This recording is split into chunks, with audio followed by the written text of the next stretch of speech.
Are you ready to start 2025 with a fresh, clutter-free home? I've got 10 new decluttering tips that'll help you clear out the chaos and make room for what really matters. Hi, I'm Lindsay. I'm a mum to 4 children and a dog, and as a full-time mum, I know exactly how quickly things can take over your home. So today I'm sharing my favourite decluttering tips for 2025. These are all practical, easy to follow, and perfect for real life. So grab a drink and let's get started. Here's a twist on an old classic, and this might seem pretty obvious. If you haven't used something for 6 months, and you can't see yourself using it in the next 6 months, just let go of it. This rule helps you to look at long-term items, especially seasonal stuff like Christmas decorations, seasonal clothes. Like every 6 months, I like to go through my clothes and I'll get rid of things that I don't use anymore because I store seasonal clothes under my bed. Tip number 2 is to focus on invisible clutter. So these are things that we can't really see and things that we've probably forgotten about. Things in the backs of your cupboards, like have a look in your kitchen cupboards. It is surprising what you'll find at the backs of those cupboards.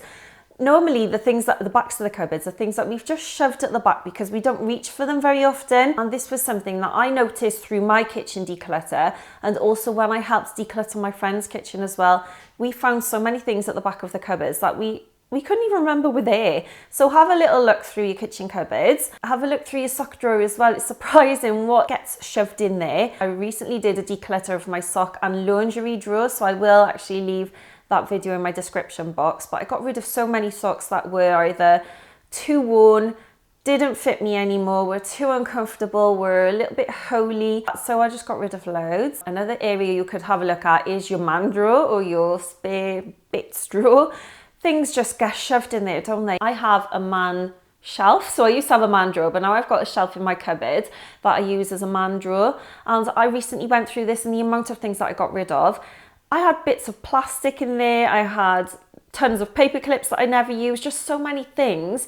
Tools that I didn't even need or didn't even know what they were. I got rid of loads. Honestly, it's surprising what can accumulate in these spaces because we do put it off going through those things, and it's so satisfying when we do. Tip number 3 is the joy check for digital clutter. Digital clutter is real, so I do this on a monthly basis. I'll go through my phone and I'll delete any photos. I take lots of screenshots, I take lots of photos of things that I'm going to sell on Vinted as well. But honestly, if these things don't get deleted, they'll just keep mounting up and taking up storage on your phone, taking up storage in your emails. I go through my emails every month as well and delete things.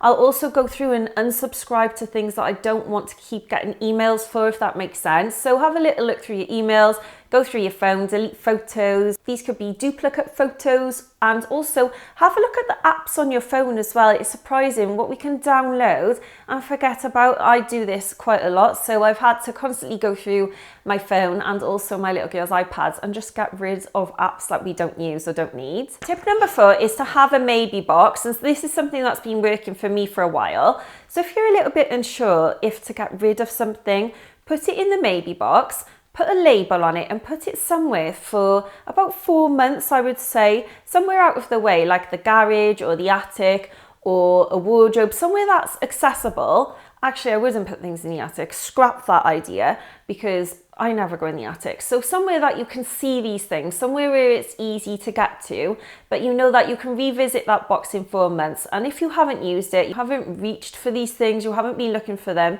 then that's a good indicator that those things can finally go. I do this a lot with my little girl's toys. So if I'm a little bit unsure whether they're going to ask me for something in the future, I will put it in the maybe box.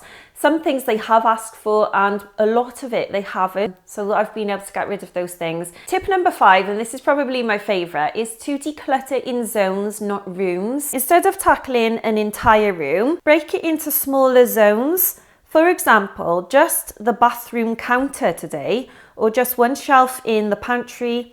It's less overwhelming and more doable. So just focus on decluttering boxes, decluttering books, decluttering toys. Focus on a small area of your home, like a drawer, like going through a drawer in your kitchen or pulling out one toy box that your children own and just going through one small thing at a time. This is going to stop you from standing in a room and feeling totally overwhelmed and not knowing where to start. So if you do things gradually, honestly, it is surprising how this can build up, and it can make a massive difference to decluttering your space and your things as well. Tip number 6 is to give every item a home. If something doesn't have a proper place, ask yourself, do you really need it?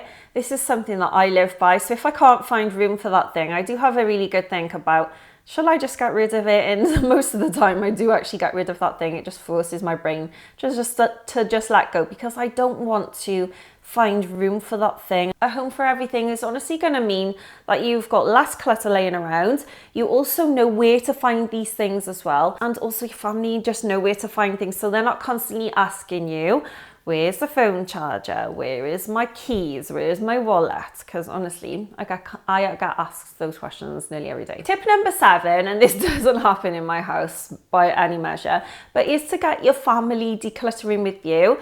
So set a timer, maybe set a timer for 20 minutes and have each person in your home focus on their area. So for instance, if you've got a son who's 15, like my son, I could say to him, go and have a little look through your chest of drawers and see what clothes don't fit you anymore. I might say to Bailey, my eldest, who's nearly 20, go and have a little look through your games. What games don't you use anymore? I could say to my little girls, go and pull out a toy box and tip it out on the floor and pick out your favourite toys, and then whatever is left on the floor, we'll have a little think about, do you need to keep those toys? If you get your family involved, honestly, it's going to move things quicker, and it's going to really help, because you're not the only one decluttering in your home, and you can make it fun.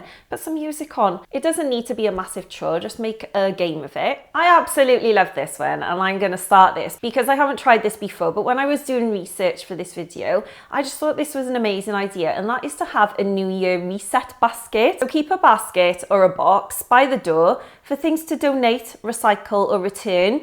Anytime you find something that you no longer need, pop it in the basket, and once it's full, take it out to donation, get rid of it, put it in the bin, donate it to family or friends, or you can actually sell things on Vinted, eBay, Facebook Marketplace as well. Tip number 9, and this is the thing that has helped me the most, is to focus on decluttering in categories. So instead of, like I said earlier, standing in a room and just not knowing where to start, because I've had that feeling before, just focus on decluttering a certain category in your home.